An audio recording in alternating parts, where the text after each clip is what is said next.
स्कंद 7 अध्याय 7. मातेच्या गर्भात प्राप्त झालेल्या नारदांच्या उपदेशाचे प्रल्हादाकडून वर्णन. नारद म्हणतात, दैत्यपुत्रांनी जेव्हा असा प्रश्न केला तेव्हा भगवंतांच्या परमप्रेमी भक्त प्रल्हादाला मी सांगितलेल्या गोष्टीचे स्मरण झाले. मंद हास्य करीत तो त्यांना म्हणाला, प्रल्हाद म्हणाला, आमचे वडील जेव्हा तपश्चर्या करण्यासाठी मंदराचलावर गेले होते तेव्हा इंद्रादी देवांनी दानवांशी युद्ध करण्याची फार मोठी तयारी केली. ते म्हणू लागले की जशा मुंग्या सापाला खातात त्याचप्रमाणे लोकांना त्रास देणाऱ्या पापी हिरण्यकशिपूला त्याच्या पापानेच खाऊन टाकले. देवांनी मोठ्या प्रमाणावर तयारी केली आहे असे जेव्हा दैत्यांच्या सेनापतींना समजले तेव्हा त्यांचे साहस कमी होऊ लागले.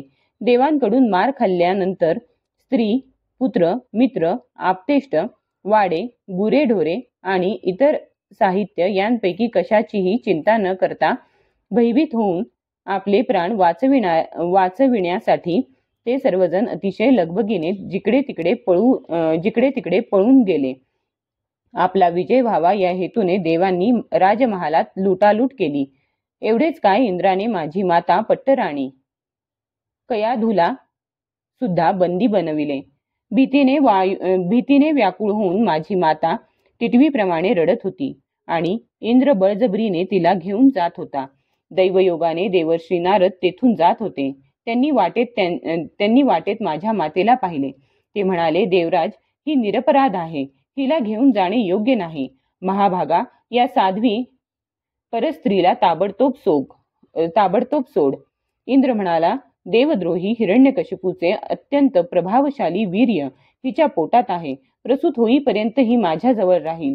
बालक झाल्यावर त्याला मारून मी हिला सोडून देईन. नारद म्हणाले, भगवंतांचा साक्षात परमप्रेमी भक्त आणि सेवक हिच्या गर्भात आहे. तो अत्यंत बलवान आणि निष्पाप महात्मा आहे. तू त्याला मारू शकणार नाहीस. देवर्षी नारदांचे हे म्हणणे मान्य करून इंद्राने माझ्या मातेला सोडून दिले. शिवाय हिच्या गर्भामध्ये भगवत भक्त आहे हे जाणून त्याने माझ्या मातेला प्रदक्षिणा केली आणि तो आपल्या लोकी निघून गेला. यानंतर देवर्षी नारद माझ्या मातेला आपल्या आश्रमात घेऊन गेले आणि तिची समजूत घालून म्हणाले, मुली, तुझे पती तपश्चर्या करून परत येईपर्यंत तू येथेच राहा. जशी आपली आज्ञा असे म्हणून निर्भयपणे देवर्षी नारदांच्या आश्रमात दैत्यराज घोर तपश्चर्या पूर्ण करून परत येईपर्यंत ती राहू लागली. जशी आपली आज्ञा असे म्हणून निर्भयपणे देवर्षी नारदांच्या आश्रमात दैत्यराज घोर तपश्चर्या पूर्ण करून परत येईपर्यंत ती राहू लागली.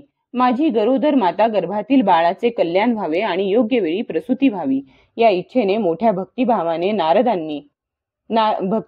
नारदांची सेवा करीत राहिली. देवर्षी नारद अतिशय दयाळू आणि सर्व समर्थ आहेत.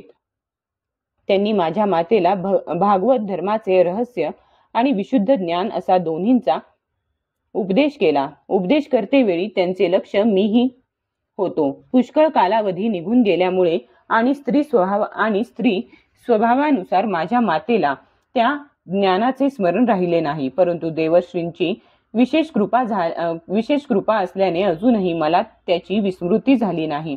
माझ्या या म्हणण्यावर तुम्ही श्रद्धा ठेवाल तर तुम्हालाही ते ज्ञान प्राप्त होऊ शकेल. कारण श्रद्धेमुळे स्त्रिया आणि मुले यांची बुद्धी सुद्धा माझ्याप्रमाणेच देहादिकांविषयीचा अहंकार नष्ट करणारी होऊ शकते. ज्याप्रमाणे ईश्वर मूर्ती कालाच्या प्रेरणेने वृक्षांच्या फळांना 6 विकार होतात, ज्याप्रमाणे ईश्वर मूर्ती कालाच्या प्रेरणेने वृक्षांच्या फळांना 6 विकार होतात, त्याचप्रमाणे जन्म, अस्तित्वाची जाणीव, वाढ, परिणाम, क्षय आणि विनाश हे 6 विकार शरीरालाच दिसतात. त्यांचा आत्म्याशी काहीही संबंध नाही. आत्मा नित्य, अविनाशी, शुद्ध, एक, क्षेत्रज्ञ, आश्रय, निर्विकार, स्वयंप्रकाश, सर्वांचे कारण, व्यापक, असंग, तसेच कोणत्याही प्रकारचे आवरण नसलेला असा आहे. ही आत्म्याची 12 उत्कृष्ट लक्षणे आहोत. यांच्या योगाने आत्मतत्व जाणणाऱ्या पुरुषाने अज्ञानामुळे शरीर इत्यादींच्या मध्ये जो मी माझे पणाचा खोटा भाव उत्पन्न होतो त्याचा त्याग केला पाहिजे. जसे दगडात असलेले सोने काढण्याची युक्ती माहीत असणारा सुवर्णकार या युक्तीने सोन्याची प्राप्ती करून घेतो, त्याचप्रमाणे अध्यात्मतत्व जाणणारा पुरुष आत्मप्राप्तीच्या उपायांच्या द्वारे आपल्या शरीररूप क्षेत्रातच ब्रह्मपदाचा साक्षात्कार करून घेतो.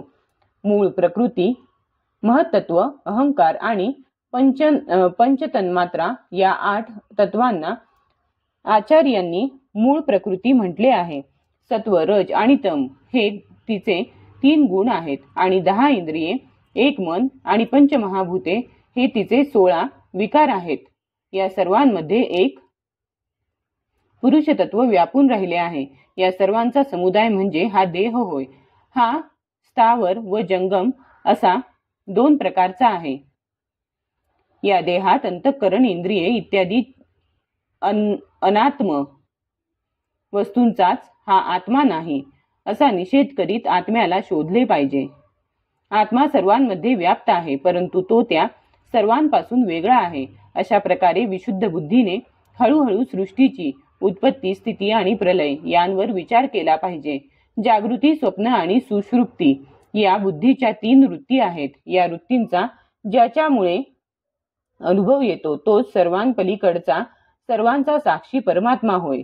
जसे गंधामुळे त्याचा आश्रय असलेल्या वायूचे ज्ञान होते, त्याचप्रमाणे बुद्धीच्या या कर्मजन्य आणि बदलणाऱ्या 3 अवस्थांच्या द्वारा त्यात साक्षी भावाने व्याप्त असणाऱ्या आत्म्याला जाणावे. गुण आणि कर्मांमुळे उत्पन्न होणारे हे जन्म मृत्यूचे चक्र आत्म्याला शरीर आणि प्रकृतीपासून वेगळे करीत नसल्यानेच चालू आहे. हे अज्ञानमूलक आणि मिथ्या आहे. असे असून सुद्धा जीवाला याची स्वप्नाप्रमाणे प्रचिती येत असते. म्हणून तुम्ही प्रथम या गुणांना अनुसरून होणाऱ्या कर्मांचे बीजच नाहीसे केले पाहिजे. असे केल्याने बुद्धीच्या निरनिराळ्या वृत्तींचा प्रवाह नाहीसा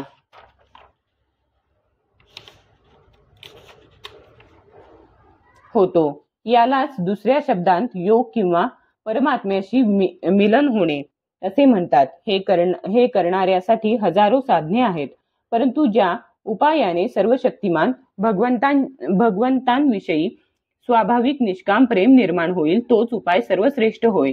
ही गोष्ट स्वतः भगवंतांनीच सांगितली आहे. गुरूंची प्रेमपूर्वक सेवा, आपल्याला जे मिळेल ते सर्व प्रेमाने भगवंतांना समर्पित करणे, भगवत प्रेमी महात्म्यांचा सत्संग, भगवंतांची आराधना, त्यांच्या कथांविषयी श्रद्धा, त्यांच्या गुण आणि लीलांचे कीर्तन, त्यांच्या चरणकमलांचे ध्यान, त्यांची मंदिरे, मूर्ती इत्यादींचे दर्शन, पूजन इत्यादी साधनांनी भगवंतांविषयी स्वाभाविक प्रेम उत्पन्न होते. सर्वशक्तिमान भगवान श्रीहरी सर्व प्राण्यांमध्ये विराजमान आहेत. या भावनेने सर्व प्राण्यांची इच्छा यथाशक्ती पूर्ण करून अंतःकरणपूर्वक त्यांचा सन्मान करावा. काम, क्रोध, लोभ, मोह, मद आणि मत्सर या 6 शत्रूंवर विजय प्राप्त करून जे लोक भगवंतांची भक्ती करतात त्यांना त्या भक्तीमुळे भगवान वासुदेवांविषयी प्रेम निर्माण होते. जेव्हा भगवंतांनी लीला शरीरांनी केलेल्या अद्भुत पराक्रमांनी त्यांचे अनुपम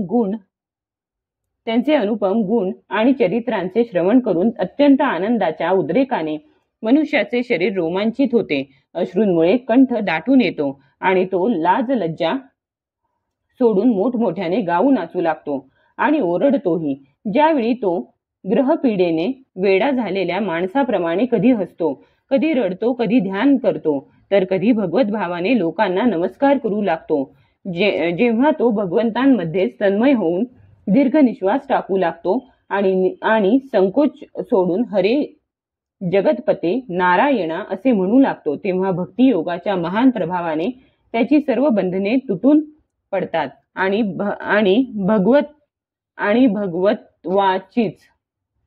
भगवत्वाचीच भावना करीत करीत त्याचे हृदय सुद्धा तदाकार भगवन्मय होऊन जाते. त्यावेळी त्याच्या जन्म मृत्यूच्या बीजांचा साठा सुद्धा जळून जातो आणि तो श्री भगवंतांना प्राप्त होतो. या जगात पापात्मा जीवासाठी भगवंतांची प्राप्ती ही संचार चक्राला मिटवून टाकणारी आहे. काही विद्वान या वस्तूला ब्रह्म आणि काही जण निर्वाण सुखाच्या रूपात ओळखतात. म्हणून शहाण्या मित्रांनो आपापल्या हृदयात तुम्ही हृदयेश्वर भगवंतांचे भजन करा. असुर कुमारांनो, आपल्या हृदयातच आकाशाप्रमाणे नित्य विराजमान असणाऱ्या भगवंतांचे भजन करण्यासाठी कोणते असे विशेष कष्ट पडतात? ते समान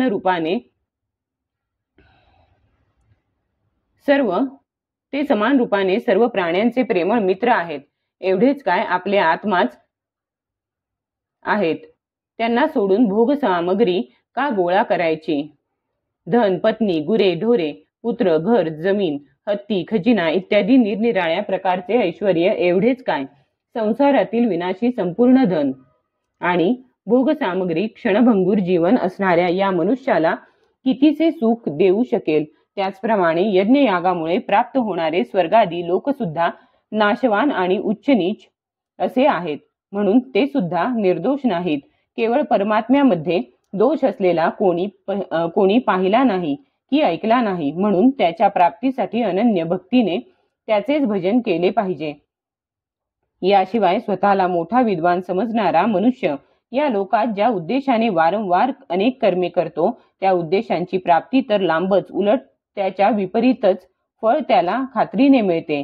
या जगात कर्म करणाऱ्याचे दोन उद्देश असतात, सुख मिळविणे आणि दुःखापासून सुटका करून घेणे.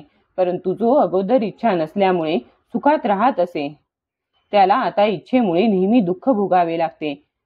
मनुष्य सकाम कर्मांनी या लोकी ज्या शरीरासाठी भोग प्राप्त करू इच्छितो ते शरीरच मुळी आपले नाही, नाशवान आहे आणि येणारे जाणारे आहे. जेथे शरीराचीच ही अवस्था आहे तेथे त्याच्यापासून वेगळे असणाऱ्या पुत्र, स्त्री, घर, धन, राज्य, खजिना, हत्ती, घोडे, मंत्री, नोकर, चाकर, आप्तेष्ट आणि आपले वाटणारे इतर यांची काय कथा? हे विषय शरीराबरोबरच नष्ट होणारे अर्थपूर्ण वाटले तरी अनर्थ करणारेच आहेत. आत्मा स्वतःच परमानंदाचा महान समुद्र आहे. त्याला या वस्तूंचा काय उपयोग? बंधूंनो, विचार करा. जो जीव गर्भात असल्यापासून मृत्यूपर्यंतच्या सर्व अवस्थांमध्ये आपल्या कर्मांच्या अधीन होऊन अनंत क्लेश भोगतो त्याचा या संसारात काय स्वार्थ आहे? सूक्ष्म शरीरालाच तो जीव आपला आत्मा मानून त्याच्याद्वारा अनेक प्रकारची कर्मे करतो आणि कर्मांमुळेच पुन्हा शरीर ग्रहण करतो. अशा प्रकारे कर्मामुळे शरीर आणि शरीरामुळे कर्म ही परंपरा चालू राहते आणि हे सर्व अविवेकामुळे होते. म्हणून निष्काम भावाने निष्क्रिय आत्मस्वरूप भगवान श्रीहरींचे भजन करा. धर्म, अर्थ आणि काम हे त्यांच्या इच्छेखेरीज मिळत नाहीत. भगवान श्रीहरी सर्व प्राण्यांचे ईश्वर, आत्मा आणि परमप्रियतम आहेत. आपणच निर्माण केलेल्या पंचमहाभूते आणि सूक्ष्मभूते इत्यादींच्या द्वारे निर्माण केलेल्या शरीरामध्ये ते जीव म्हणून राहतात. देवता, दैत्य, मनुष्य, यक्ष किंवा गंधर्व कोणी का असेना, जो भगवंतांच्या चरणकमलांचे सेवन करतो त्याचे आमच्याप्रमाणेच कल्याण होते. दैत्य बालकांनो, भगवंतांना प्रसन्न करून घेण्यासाठी ब्राह्मण, देवता किंवा ऋषी होणे, सदाचार आणि विविध ज्ञानाने परिपूर्ण होणे, ज्ञान, तप, यज्ञ, शारीरिक आणि मानसिक पवित्रता तसेच व्रतांचे अनुष्ठान हे पुरेसे नाही. भगवंत केवळ निष्काम भक्तीनेच प्रसन्न होतात. इतर सर्व निरर्थक आहे. म्हणून दानव बंधूंनो, सर्व प्राण्यांना आपल्यासारखेच समजून सर्वत्र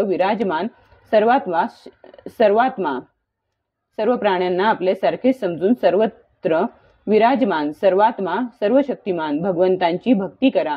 भगवंतांच्या भक्तीच्या प्रभावाने दैत्य, यक्ष, राक्षस, स्त्रिया, शूद्र, गवळी, पशु, पक्षी आणि पुष्कळसे पापी जीव सुद्धा भगवत भक्ताला प्राप्त झाले आहेत. या शरीरात जीवाचा सगळ्यात मोठा स्वार्थ एवढाच आहे की त्याने भगवान श्रीकृष्णांची अनन्य भक्ती प्राप्त करून घ्यावी. नेहमी सर्व ठिकाणी आणि सर्व वस्तूंमध्ये भगवंतांचे दर्शन करणे हेच त्या भक्तीचे स्वरूप आहे. अध्याय 7 समाप्त.